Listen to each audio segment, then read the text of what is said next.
19 জুলাই 2024 দিনটি ছিল শুক্রবার। পুরো বাংলাদেশ জুড়ে চলছে ইন্টারনেট ব্ল্যাকআউট। কোটা বিরোধী আন্দোলনকারীদের সামাল দিতে একদিকে বেসামাল প্রশাসন, অন্যদিকে নরসিংদীতে ঘটে এমন এক ঘটনা যা পুরো বাংলাদেশকে একদম হকচকিয়ে দেয়। মাত্র কয়েক মিনিটের মধ্যে জেলা কারাগার থেকে 826 জন কয়েদি একদম লাপাত্তা হয়ে যায়, যার মধ্যে নিষিদ্ধ জঙ্গি সংগঠনের কয়েদি ছিল 9 জন। গত 140 বছরের ইতিহাসে এত সংখ্যক কয়েদি পালানোর ঘটনা এই প্রথম। এই লাপাত্তা হওয়ার ঘটনা কোনোভাবেই কোনো জাদুমন্ত্র বা সুপার ন্যাচারাল কোনো ক্ষমতার দ্বারা ঘটেনি। তবে কিভাবে ঘটেছে চলুন ঘটনার বিস্তারিত জানার চেষ্টা করি। বৈষম্য বিরোধী ছাত্র আন্দোলনের দেয়া কমপ্লিট শাটডাউন কর্মসূচিতে সেদিন উত্তাল সারা দেশ। এই জায়গাটা হলো নরসিংদীর ভেলানগর, আর এইটা হলো ঢাকা সিলেট মহাসড়ক, আর এর পাশেই হলো নরসিংদী জেলা কারাগার। এই মহাসড়ক অবরোধ করে ভেলানগর ও জেলখানার মোড়ে কোটা সংস্কারের দাবিতে শিক্ষার্থীরা গত কয়েকদিন ধরেই লাগাতার বিক্ষোভ সমাবেশ করছিল।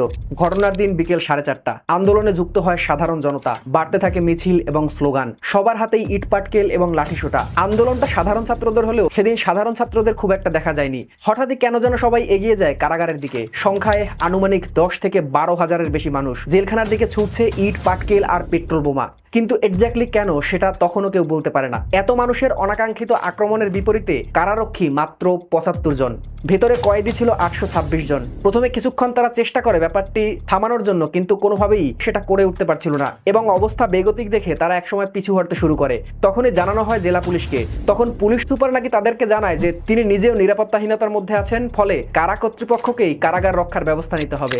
কি হাস্যকর কথা একবার ভাবুন। 10 থেকে 12 হাজার আক্রমণাত্মক মানুষের সামনে মাত্র 75 জন কারারক্ষী নাকি কারাগার রক্ষা করবে। মুহূর্তেই কারাগারের একদম যে মূল গেট রয়েছে সেটিকে ভেঙে ফেলে আক্রমণকারীরা। এ সময় কারা কর্তৃপক্ষ বাধা দিলেও সে বাধা কোনো কাজে আসেনি। এরপর দ্বিতীয় গেটটি ভেঙে ভেতরে ঢুকে পড়ে হাজার হাজার মানুষ এবং ঢুকেই জেলের মধ্যে অগ্নিসংযোগ করে তারা। এ পর্যায়ে কারারক্ষীরা নিজেদের জীবন বাঁচাতে কয়েদিদের সাথে মিশে যান। ওই সময় তাদের প্রাণ রক্ষা হলেও সেখান থেকে সব কয়েদিরা একদম মুহূর্তের মধ্যে সেখান থেকে পালিয়ে যায়।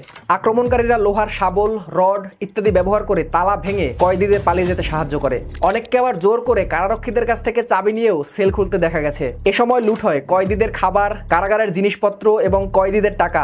অস্ত্র ভান্ডার থেকে লুট করা হয় 85টি অস্ত্র এবং কয়েক হাজার গুলি। জেল কোড অনুযায়ী এমন পরিস্থিতিতে গুলি করার নিয়ম থাকলেও তা করা হয়নি। প্রশ্ন করতে পারেন যে জেল কোড আবার কি? জেল কোড হলো কারাগার তত্ত্বাবধান ও পরিচালনার জন্য প্রণীত আইন। যদিও কেন গুলি করা হয়নি সেটাও খুব স্পষ্ট। এত মানুষের বিপরীতে 75 জন কারারক্ষীর হাতের বন্দুকও যেন স্বাভাবিকভাবেই অসহায় হয়ে পড়ার কথা। প্রশ্ন হলো কারা ঘটিয়েছে এরকম একটা জঘন্য কাজ? সবাই কি সাধারণ বিক্ষুব্ধ জনগণ, নাকি সাধারণ জনগণের আড়ালে থাকা অসাধারণ মানুষজন যারা পলিটিক্যাল এজেন্ডা বাস্তবায়ন করার জন্য জনগণকে ম্যানিপুলেট করে এরকম একটা ঘটনা ঘটিয়েছে? কি অদ্ভুত ঘটনা দেখুন।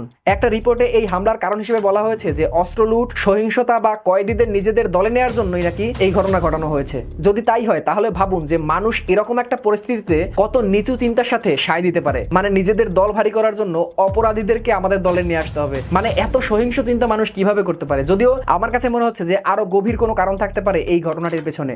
পরিকল্পিতভাবে নির্দিষ্ট কাউকে বের করে আনার জন্য নির্দিষ্ট কোনো গোষ্ঠীর কাজ হবার সম্ভাবনাকেও উড়িয়ে দেওয়া যায় না। এরকম ঘটনা সিনেমাতে প্রচুর দেখা যায়। এর বাইরেও কারা কর্তৃপক্ষের কেউ এই ঘটনার সাথে সংশ্লিষ্ট কিনা সেটাও এখন দেখার বিষয়। এরকম অদ্ভুত ঘটনা অবশ্যই কাম্য নয়। আর যে বিষয়টি না বললেই নয় যে স্রোতে গা ভাসিয়ে যুক্তিহীন কোনো কাজ করার চেয়ে যুক্তি দিয়ে একটু বিচার করে দেখুন যে কাজটা করা উচিত নাকি উচিত না। এসব অপরাধীরা যেহেতু খোলা আকাশের নিচে নির্বিকারে ঘুরে বেড়াতে পারবে না, তাই এদের দ্বারা দেশে বড় বড় অপরাধ সংঘটিত হবার সম্ভাবনা রয়েছে। এ ধরনের আসামিরাই মূলত সুন্দরবনের মতো জায়গায় গিয়ে দস্যুবৃত্তি করে। দেশে অভ্যন্তরীণ নৈরাজ্য বা সহিংসতা সৃষ্টির কথা না হয় নাই বললাম, কারণ জেলের বাইরেই সব থেকে বেশি মানুষ রয়েছে যারা সুযোগ পেলেই সহিংসতা বা এরকম অপকর্ম করতে ঝাঁপিয়ে পড়বে। যাই হোক, আজকের মতো বিদায় নিচ্ছি। দেখা হবে নতুন ভিডিওতে। সে পর্যন্ত ভালো থাকুন, সুস্থ থাকুন এবং কিউরিয়াস অমিতের সাথে থাকুন।